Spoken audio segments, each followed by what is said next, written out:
boys and girls. How are you? I miss you guys. Hey, I wanted to read a book to you today. It's called Alexander and the Terrible, Horrible, No Good, Very Bad Day. I went to sleep with gum in my mouth, and now there's gum in my hair. And when I got out of bed this morning, I tripped on the skateboard by mistake. I dropped my sweater in the sink with the water running, and I could tell it was going to be a terrible, horrible, no good, very bad day.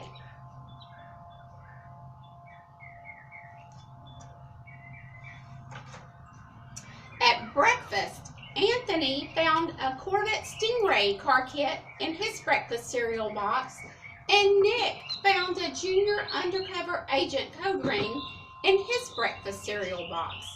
But in my breakfast cereal box, all I found was cereal. I think I'll move to Australia.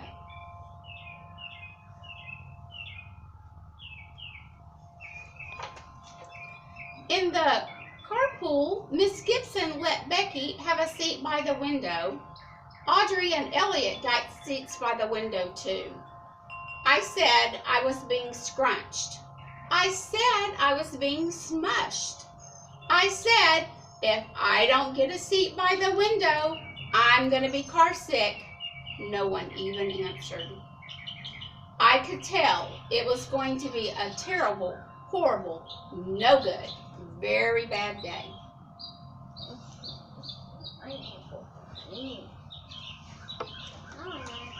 At school, Mrs. Dickens liked Paul's picture of the sailboat better than my picture of the invisible castle. At singing time, she said I sang too loud. At counting time, she said I left out 16. Who needs 16? I could tell it was going to be a terrible, horrible, no good, very bad day.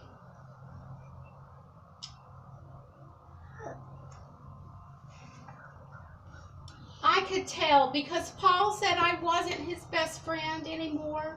He said that Philip Barker was his best friend and that Albert Moya was his next best friend, and I was only his third best friend. I hope you sit on a tack, I said to Paul. I hope the next time you get a double-decker strawberry ice cream cone, the ice cream part falls off the cone and lands in Australia.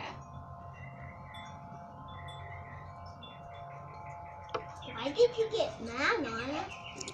Just got unhappy. There were 2 cupcakes in Philip Parker's lunch bag, and Albert got a Hershey bar with almonds. And Paul's mother gave him a piece of jelly roll that had a little coconut sprinkles on top. Guess whose mother forgot to put in dessert? It was a terrible, horrible, no good, very bad day.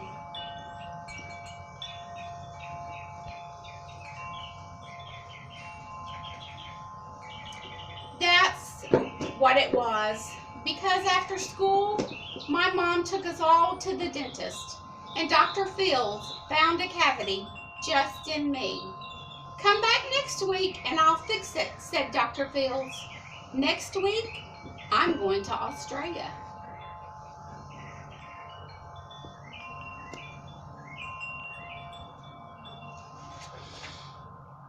On the way downstairs, the elevator door closed on my foot, and while we were waiting for my mom to go get the car, Anthony made me fall where it was muddy, and then I started crying because of the mud Nick said I had. And Nick said I was a crybaby. Oh, goodness. He's having a bad day.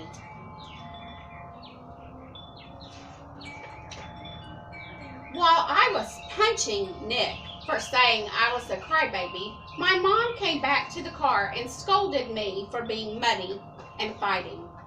I am having a terrible, horrible, no good, very bad day. I told everybody.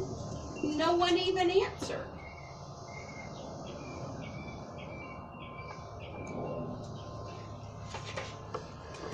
So then we went to the shoe store to buy some sneakers. Anthony chose white ones with blue stripes. Nick chose red ones with white stripes. I chose blue ones with red stripes, but then the shoe man said, we're all sold out. They make me buy plain old white ones, but they can't make me wear them.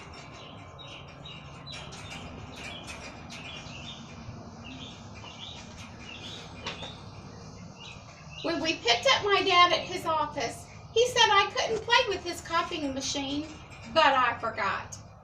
He also said to watch out for the books on his desk, and I was careful as could be, except for my elbow. He also said don't fool around with his phone, but I think I called Australia. My dad said please don't pick him up anymore. It was a terrible, horrible, no good, very bad day.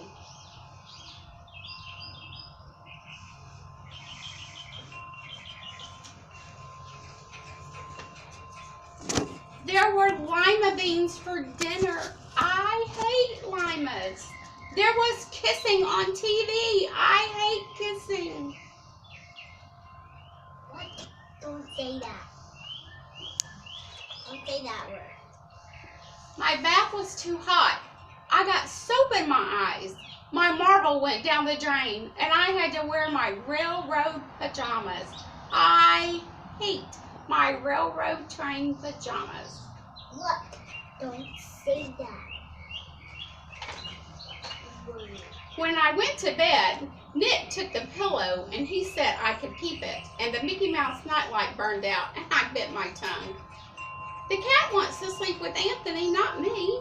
It has been a terrible, horrible, no good, very bad day. My mom says some days are like that.